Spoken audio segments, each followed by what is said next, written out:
Alright, well, this is the last lecture video for Engineering 250. So, good job getting through all these videos. These have been long videos, but there's so much material to cover in this course, and it's material that will help you down the road. It will help you with other courses like Engineering 270. It will help you with programming. If you're a computer science track, you'll come back to these things in a discrete structures class and in some of the programming classes, and it's a really good foundation in sort of the problem solving aspect of engineering. So hopefully you'll find that this was time well spent. So in this last class I want to wrap up a few topics. These are things that we don't always get to in Engineering 250, but since we've been able to stick to our schedule, we've got time to go through some of these things. So I want to think about more complex logic blocks, more complex functions that we can perform on binary things. So one example I want to give you is the notion of a register. And we've talked about flip-flops, and flip-flops are useful for storing information. But I just want to revisit this idea that, usually in a computer we process things like numbers, right? If we have an 8-bit computer, we might store 8-bit numbers in different spots inside the CPU. And how do we store an 8-bit number and treat it as a single entity? Well, for example, we could take a set of D flip-flops, and we could have an input, and this could be, input 0, input 1, input 2, all the way up to input 7. And there could be a set of outputs, and maybe we call these X.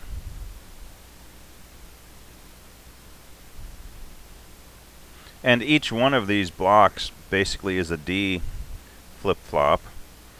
D input goes on the top, Q comes from the side, and our clocks are all connected to some kind of, load signal that's active on a rising edge, for example. And we can think of this as a single entity with 8 inputs on top, 8 outputs on bottom, and this load signal going in. And what it does when we tick the load signal, all 8 of those inputs get loaded into the 8 flip-flops and they appear on the outputs. And while the load signal is stable, either high or low, we can change the inputs. The outputs are totally fixed. And then at the moment the load line pulses from low to high, whatever's currently on the inputs gets loaded into the outputs. So we looked at an example of this when we were first developing the idea of edge-triggered devices, and we were looking at storing numbers in hardware and feeding them into an ALU and looping around and so on. But this is just something I want you to keep in mind as a larger scale block that we sometimes can work with. Alright, another thing to think about, we've developed adders. And imagine that we have, say a 4-bit adder, and it takes in a set of numbers A0, B0, A1, B1, A2, B2, and A3, B3, and it produces 5 sum bits. And so if we have 2 binary numbers, we can add them together. Well, so our sum equals A plus B. What if we wanted to make a subtractor? So if we want to subtract numbers, we can reproduce the work that we did to make an adder. We can come up with a half subtractor and a full subtractor and put them together and ripple the carry and so on, and come up with a circuit that subtracts one number from another. But remember, there's another way to do subtraction, which is to add the negative.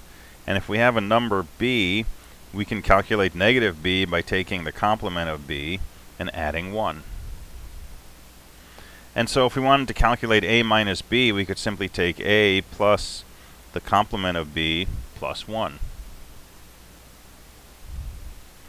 So if we take our circuit for an adder and we do some pre-processing on this B input, if we had a circuit that takes our original number B, 4 bits, and then we have a subtract signal, and we get 4 bits out, let's call it B prime, and B prime equals B if our subtract is equal to 0, B bar plus 1 if subtract is equal to 1. And then we feed this B prime into the B inputs up here. Well, now we have a circuit that can both add and subtract.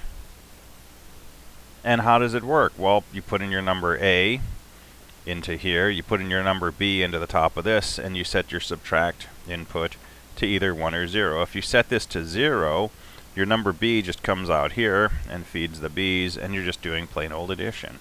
But if you said subtract equal to 1, your B prime coming out is the complement of B plus 1, and so what's going into the input of your adder is B bar plus 1. When you add that to A, you get A minus B, right? Because A minus B is just A plus the complement of B plus 1, because that's the 2's complement of B. So how do we selectively create the complement of a number? Well, we can do that with an XOR gate.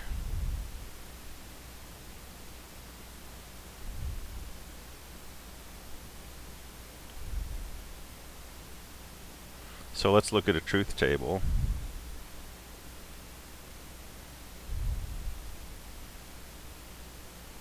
Right, now we know an XOR is a very straightforward operation. If the two inputs are the same, the output is 0. If the two inputs are different, the output is a 1. But we can picture this differently, right? If my input X is a 0, my output is exactly the same as my input. And if my input X is 1, my output is the opposite of my input. So this is like a controllable inverter. And the X input says, should you invert or not? So A prime equals A if X equals 0, A bar if X equals 1. So we could use some XORs to selectively invert our B inputs. If our subtract line is 1, right, subtract becomes our X. So basically 4 XOR gates get us most of this block that takes in a B, produces a B prime. The only thing missing is we want to add one more to B complement if we're subtracting. Well, this is a 4-bit adder, which means this part over here is normally a half adder, but if we make this a full adder, remember it has an extra carry in, which we would normally set to 0, because you don't add a carry on like those rightmost bits, but we could take our subtract signal and feed that into the carry in. So if subtract is 0, we're not adding anything extra to our addition, we're just getting A plus B because our original carry in is 0. But if we said subtract to 1, two things happen. One, we get the complement of B going into here, but we also set a 1 to that first carry in, which means that first output is A0 plus B0 plus 1 more, and that takes care of adding 1.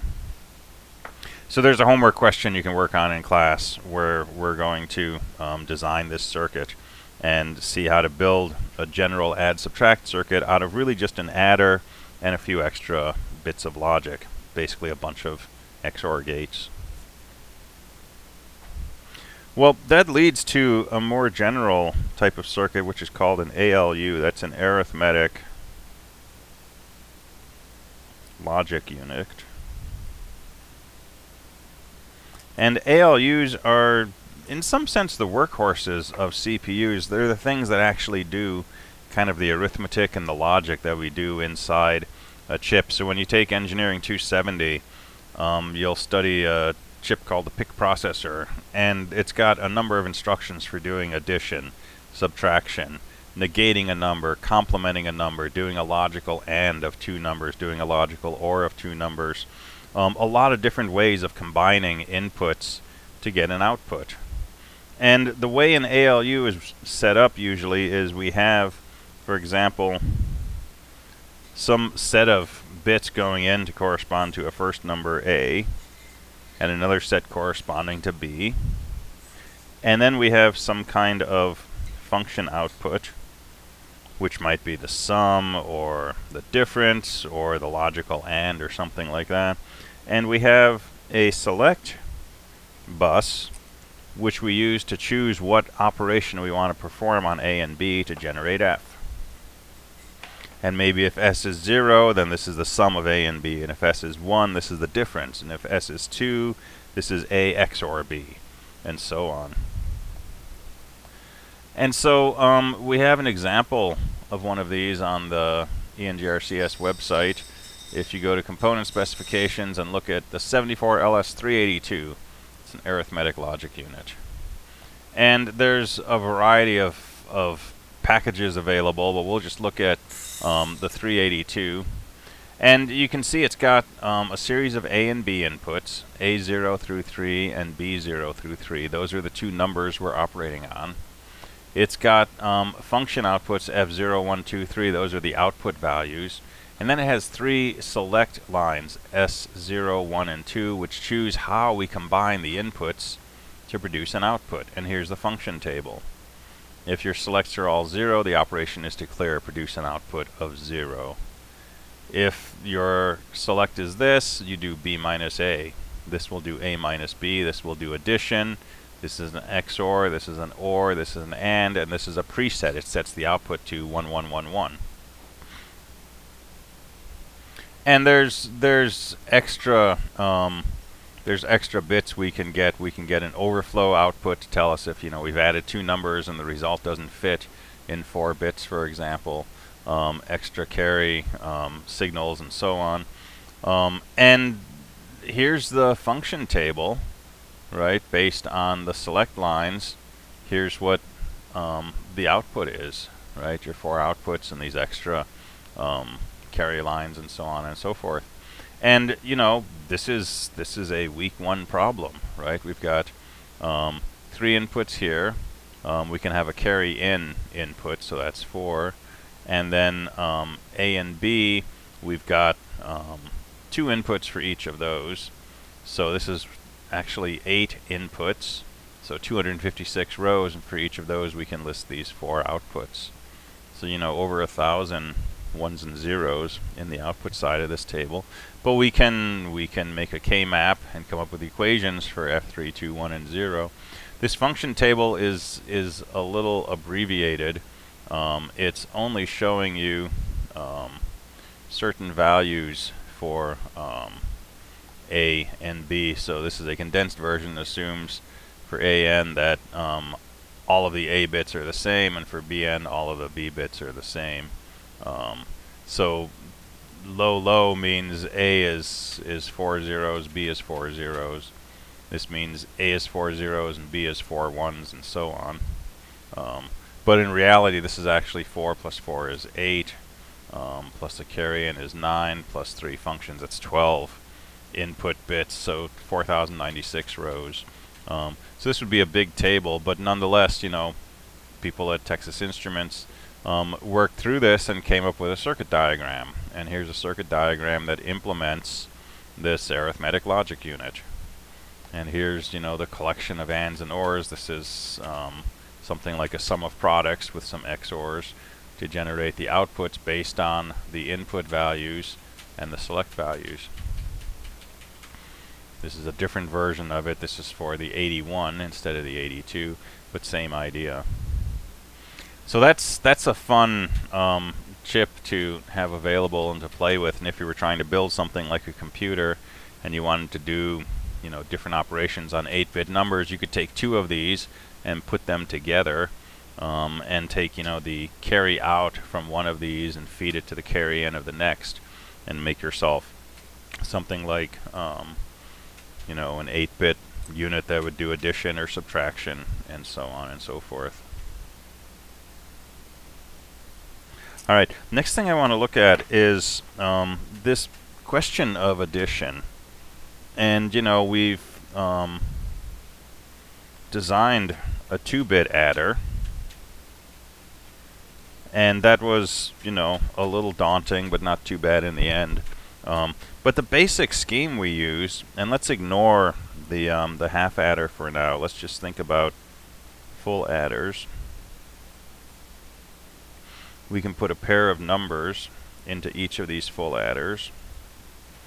And each adder generates a sum and also an outgoing carry, which we can feed to the incoming carry of the next stage.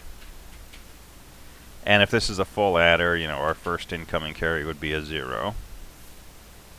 And so this is A0, B0, A1, B1, and so on. And these are our sums. And this works great. It's a simple design. If we wanted to make a 64-bit adder, we could just string 64 of these adders out side by side and put the 64 numbers in the top, and we would get, you know, 65 bits of sum out of the bottom. And logically it worked perfectly. But in practice, that's a hard way to live with 64-bit addition. So this is actually something that's called a ripple carry adder. And the reason is, when we add these first 2 bits together, it produces a sum but also an outgoing carry. And once that's been produced, that carry feeds into the next stage and gets combined with the 2 inputs to generate a next sum bit, but also an outgoing carry which feeds into here, and so on. We don't know what this last bit is until this stage knows what the incoming carry is. If these are a 1 and a 0, it could be that the sum is 1 with no carry, or if there's a carry going in, the sum will be 0 with a carry out here. And we don't know what the carry is going into here until we know what the carry is going into this stage. And we don't know the carry going into here until we know what's going into this, which is the carry going into here. And the extreme example is something like this. Right, if we add these two 8-bit numbers, well, the way we do it on paper, that's the way that this circuit actually does it electronically. We would initially do 1 plus 1 is 0 with a carry of 1, and at the same time, this would be doing 1 plus 0 is 1, and so on. But after this carry in changes to a 1 plus 1 will change to a 0 with a carry up here. And then this thing will take the 2 1s, recalculate a 0. And at that point, it will generate a carry into the 4th stage. And now the 4th adder takes those 2 1s, generates a 0, and so on. And so as this continues to change, our answer slowly works its way up to the correct answer, which will be that. But it takes a while to get there. And so a ripple carry adder is a very straightforward design, but it's very slow. And like I say, if you were adding 64-bit numbers, you would not want to do that, because basically you would have to wait for 64 full adders to perform in series, right? First this one, and then this one, and then this one, and so on. And in the worst case, the result of each full adder's calculation changes what the next full adder is going to do, because it's rippling another carryover. This is an example of the worst case. So, you know, computers were originally designed to do arithmetic and, you know, other kinds of mathematics, but arithmetic being a key one. And so this is a big problem. So a lot of effort has gone into speeding up, particularly addition and multiplication. And so one solution for faster addition is to use a carry look-ahead adder, also called a CLA. And it's a pretty clever setup. So let's just look at a 4-bit situation. And normally we would have to wait 4 propagation delays, 4 times however long it takes one of these adders to add a pair of bits. So we'll put our numbers in the top.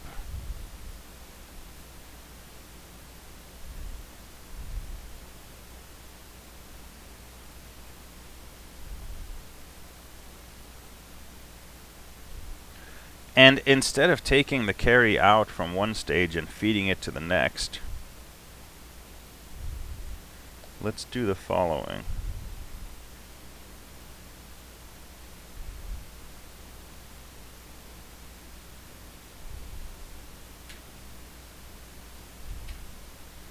So each of these adders will produce a sum bit and a carry bit, and each of them has a carry input.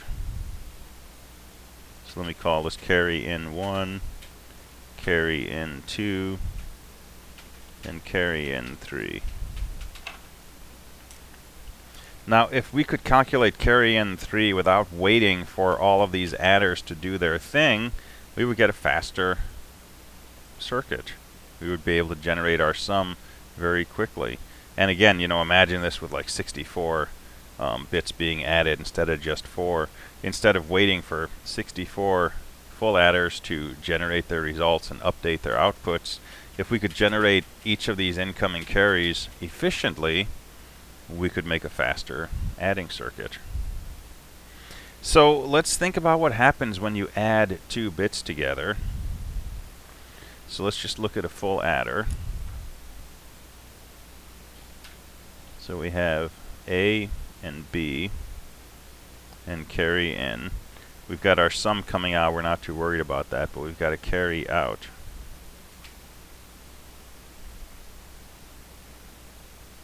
So carry out equals 1 if A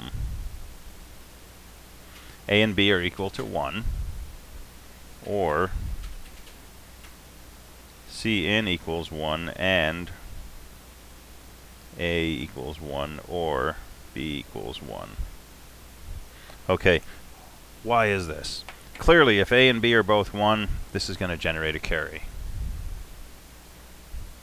But if we have an and it doesn't matter what the incoming carry is. If A and B are 1, we get a carry. But if we have an incoming carry, and at least one of these is a 1, that's also going to create a carry. Because it'll either be 1 plus 1, or 1 plus 1, or maybe 1 plus 1 plus 1. So if A and B are equal to 1, we call this a generate condition. This adder is generating a carry.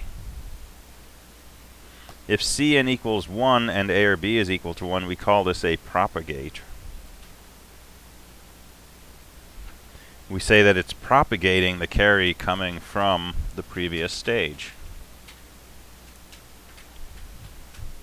So we're going to use that idea and generate a set of signals. We're going to say that C0 equals generate A0, B0. If A0 and B0 by themselves, ignoring whatever else is coming in, if those generate a carry, C0 is going to be 1. Alright, so that's also what C in 1 is. It's just generate A0, B0. Okay, what about carry 1? When will this adder generate a carry? Well, clearly it will generate a carry if A1 and B1 generate a carry, or if we have a carry in the previous stage and A1 and B1 are propagating a carry. And those are the only two conditions under which C1 is going to be 1. Either these two inputs are both 1s, so this is automatically generating a carry, or at least one of these is a 1, and the output from here, which is going into there, is also asserted. We have a carry coming out of adder 0, and this is propagating it. And so that's C in 2. And stage 2 will generate a carry if A2, B2 is generating a carry, or we have a carry from the previous stage and A2, B2 are propagating, and that's C in 3. And then our final carry, C3, well, that'll be asserted if we're generating a carry from A3, B3, or if we have a carry coming out of stage 2 and A3, B3 are propagating. All right, well, how do we know that A and B are equal to 1? That's just A and B. And how do we know that A is 1 or B is 1? That's just A or B. So our generate signal is just A and B, and our propagate is just A or B. So let's rewrite these using these expressions. So C0 equals A0, B0. C1 is A1, B1, or C0, A1 or B1.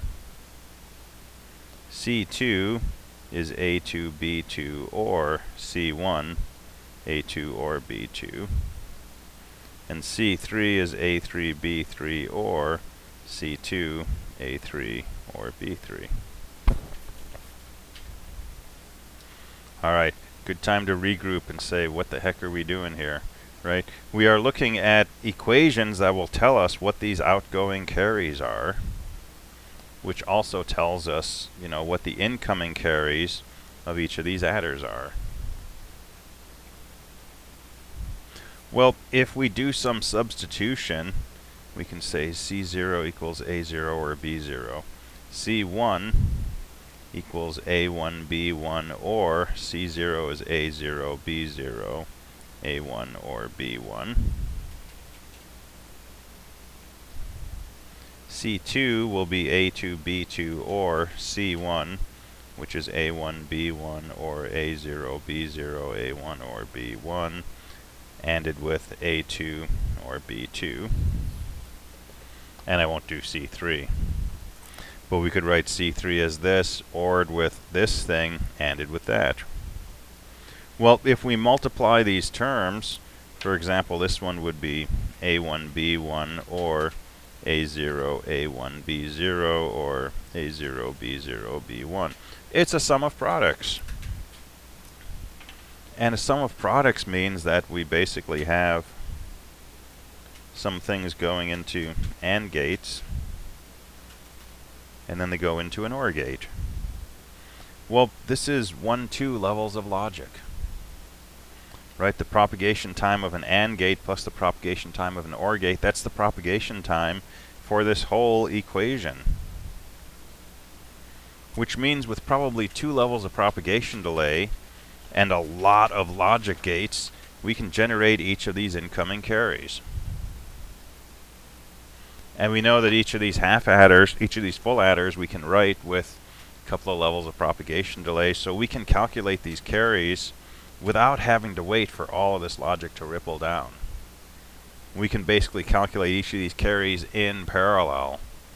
And so 2 propagation delays later, all of these incoming carries are set. We can generate all of these outgoing sums. So that's a carry look-ahead adder.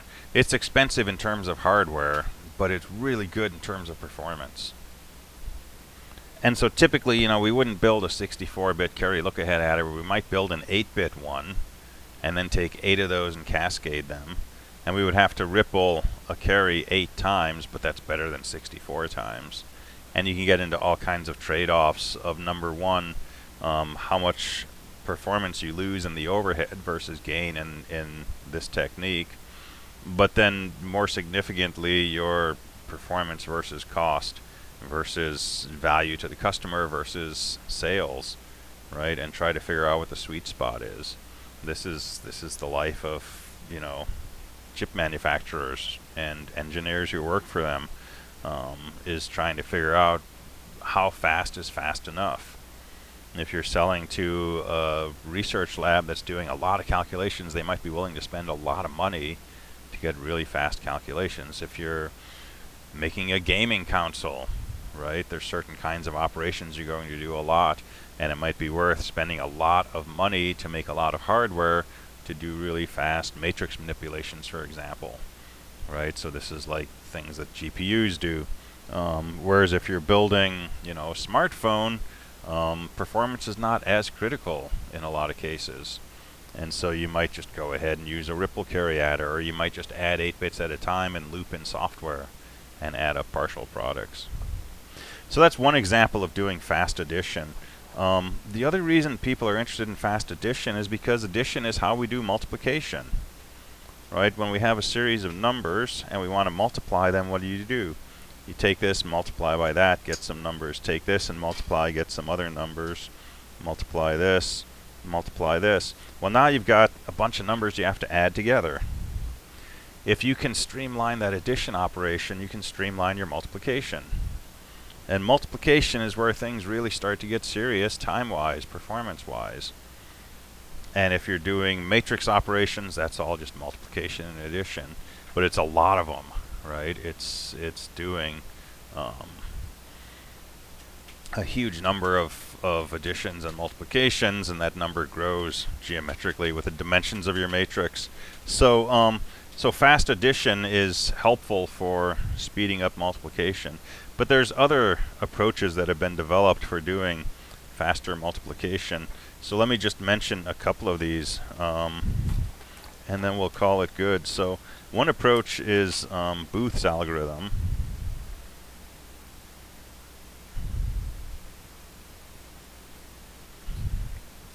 And Booth's algorithm is a way to do faster multiplication by cutting down on the number of additions that you need to do. And it's based on the following observation. So, you know, we're working in binary. So when we do our add and shift multiplication, the way we multiply as kids, we take this digit and we multiply by this number. Well, we know if this is a 0, that's a nice, you know, occurrence, because 0 times this thing is just going to be 0. We don't even have to write it down, right? Maybe we just put down a single 0. If this is a 1, we're just going to take this number and copy it exactly. And so we don't have to multiply by, you know, 5 or 7. We either put down a 0 or we copy this number. All right, well, zeros are easy to deal with. The ones are where we have to do all the work. So Booth's algorithm makes the following observation. If we have some number, let's just call it A, and down here we have something like this that we're multiplying A by. Well, this 0 comes down here, this 0 comes down here. Well, this would say we have to take A and then add A and then add A, right? And that's 3 multiplications. But if instead of 0, 1, 1, 1, we had found this, that would be delightful, right? We would just put zeros down here, and on this 1 we would put 1 copy of A. Well, the difference between this and this is not that great. The number we really want to multiply is this ideal number, minus 1. So what Booth's algorithm says is the following. Hey, when you first encounter a 1, let's add negative A, and then let's add all zeros, and then when you're done with your 1s, when you get to your first 0, let's add positive A. So if you think about the weights that we're multiplying by, and just think of this part of it, right? This is supposed to add 7A. Well, if we add an A in this position, we're adding 8A. And if we subtract an A from here, we're subtracting 1A. 8 minus 1 is 7. That's the same as adding 7 times A. And so with Booth's algorithm, we would end up doing 4 additions in this case instead of 5. At this point, we would subtract A. Over here, we'd add A. Over here, we'd subtract A. And over here, we would add A. And how do we subtract? Well, we add the 2's complement. So let's look at an example of this. Suppose I want to do 0, 1, 0, 1, 1. And I want to multiply by 0, 1, 1, 1, 0. So if I just do this, the plain add and shift method, I'm going to have to add 3 partial sums. So with Booth's algorithm, I would say, okay, here's a 0. I'm not going to do anything. here's the beginning of a set of 1s. I'm going to write down the 2's complement of the thing I'm multiplying by. So how do we do a 2's complement? Well, copy all the bits up to and including the first 1, and then complement all the remaining bits. So 0, 1, 0, 1. And remember that when we do 2's complement, we have to sign extend that number. We have to add a bunch of additional 1s. So, we'll remember that those are 1s out there. And then we're not going to do anything for this. We're not going to do anything for this. And when we get right here, we're going to write down this number. So that'll be 1, 1, 0, 1, 0. And, a bunch of zeros over there. And that's all we have. So we've got this, regular 0 here. This is 2's complement of this. And this is just a copy of this. And so if we add these together, there's 0, 1, 0, 1, 1, 1 and 1 is 0, carry the 1, 1 and 1 is 0, carry the 1, 1, 1, 1 is 1, carry the 1, 1 and 1 is 0, carry the 1, and then and we're good to go. Actually, we don't carry that last one. We just add up what we've got here. So that's our sum that we get. And this is 2 plus 8 plus 16 plus 128. Well, that's 10. 26 plus 128 is 140, 154. And this number that we originally, this problem we were originally doing was 8, 10, 11 times 14, and that's 154. So we got the correct answer, which is good. But we did it with only 2 additions, right, instead of 3. And in a really long number, basically the amount of work you have to do is twice the number of groups of 1s that you have. And if your 1s are totally, evenly distributed with your zeros, you don't gain anything. But if your 1s tend to cluster together, you generally end up on average doing less work with Booth's algorithm. So that's a slick algorithm for multiplication, and some systems use this to speed up their work.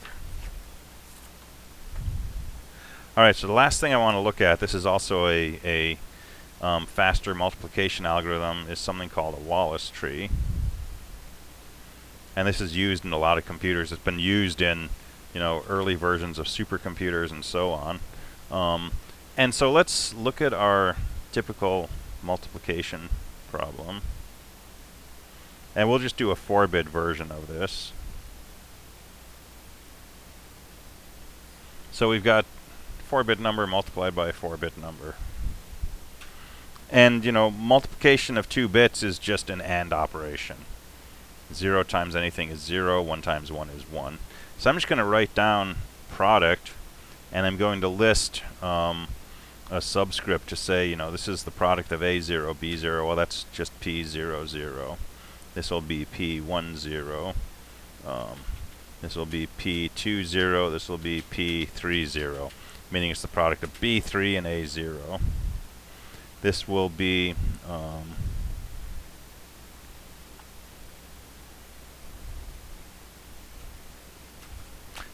A3 times B0, A2 times B0, A1 times B0. So A0 times B0 is P00. So over here, this is going to be A0 times B1. So I'll call that P01. This is going to be A1 times B1. This is going to be A2 times B1. So 0, 1, 1, 1, 2, 1, and then A3 times B1, P31. And then when I multiply by B2, this is going to be P02, P12, P22, and P32. and then B3 times A0 is going to be P03, B3 times A1 will be P13, P23, and P33. So all I'm doing is, instead of actually multiplying the bits, I'm writing down you know, a separate symbol to work with for A0, B0, A1, B0, A2, B0, and so on. So this is our standard add and shift pencil and paper multiplication. The way we turn this into a product is we add all of these. So P0 is just going to come straight down. This second output's going to be P10 plus P01. So when we add these together, we're going to get S0, S1, S2, S3, S4, S5, S6, and we could have a carry coming out, which is S7. So our first sum bit, S0, that's just P00. That's very straightforward. The challenge is that, you know, when we do our addition, we have to add 1, 2, 3, 4 things, right? And even if this is a fast carry look-ahead adder, until we've got these bits generated correctly, we can't add them to this next set of bits.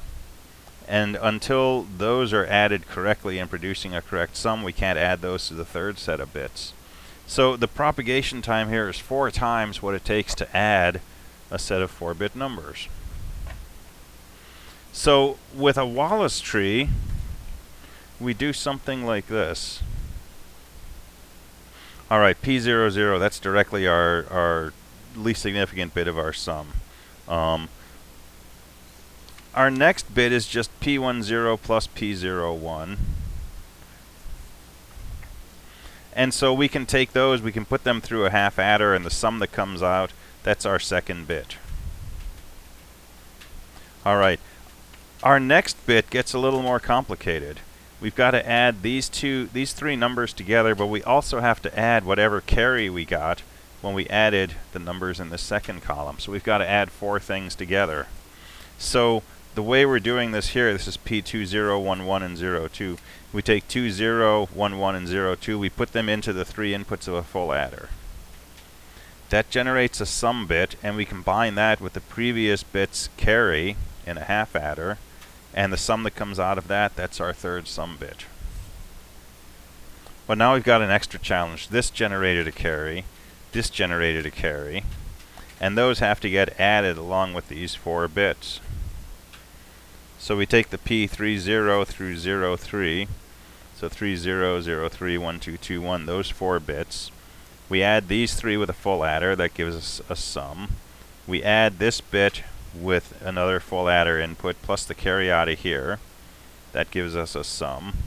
And then we combine that with the carry out of here in a half adder, that gives us our 4th bit of output.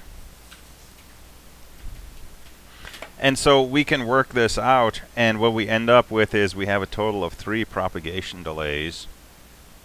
Right, we have to do 3 of these additions instead of having to do 4 of them. And so this ends up saving us a little bit of time. Now, when we do this on something like an 8-bit number, we end up saving a lot of time. We'll end up with several stages, but fewer calculations and propagation delays than if we were just taking the 8 partial products and adding them together one after the other. So we're breaking up our addition process by saying, hey, let's not think about adding this to this to this to this. Let's think about adding these bits together to produce our sum. And we have to add those plus whatever carry we got from adding these bits together. And that's what this tree of full adders and half adders is doing. And if you work through this, you'll find out that each of these sum bits being produced at the bottom is exactly what we're seeing in this broken out add and shift algorithm, where we're adding sets of bits plus a carry coming from adding a previous set of bits. And the carry coming out of here will get added to these 3 bits, and will produce this 5th bit of output. And this is done in a very clever way to minimize how long anything is waiting for anything else, right? While this thing is being added, we're generating a carry that will eventually get added into here. But these three inputs can be added immediately. We're not waiting for anything. They're just the AND of pairs of our inputs, right? And so those go into the inputs of a full adder at this first stage, while this adder is generating a carry for the second stage. And then once we have the sum of those, we've also got the carry from here. We can combine those along with this other P30 that was already available, and so on. So this gets really clever and really complex, but again, trading off hardware for time. More hardware, more energy, more expense, but less time. And if time is the most important factor in your CPU, it's a good trade-off sometimes. So this is, you know, how supercomputers have done their thing. This is how modern processors do fast multiplication.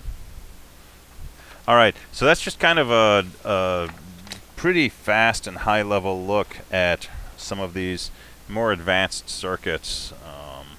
Carry look-ahead, Booth's algorithm, Wallace trees, ALUs, things like that.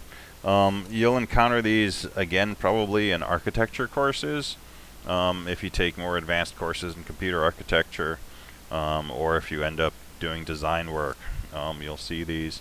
So the homework problem for today's lecture is some fairly high-level stuff.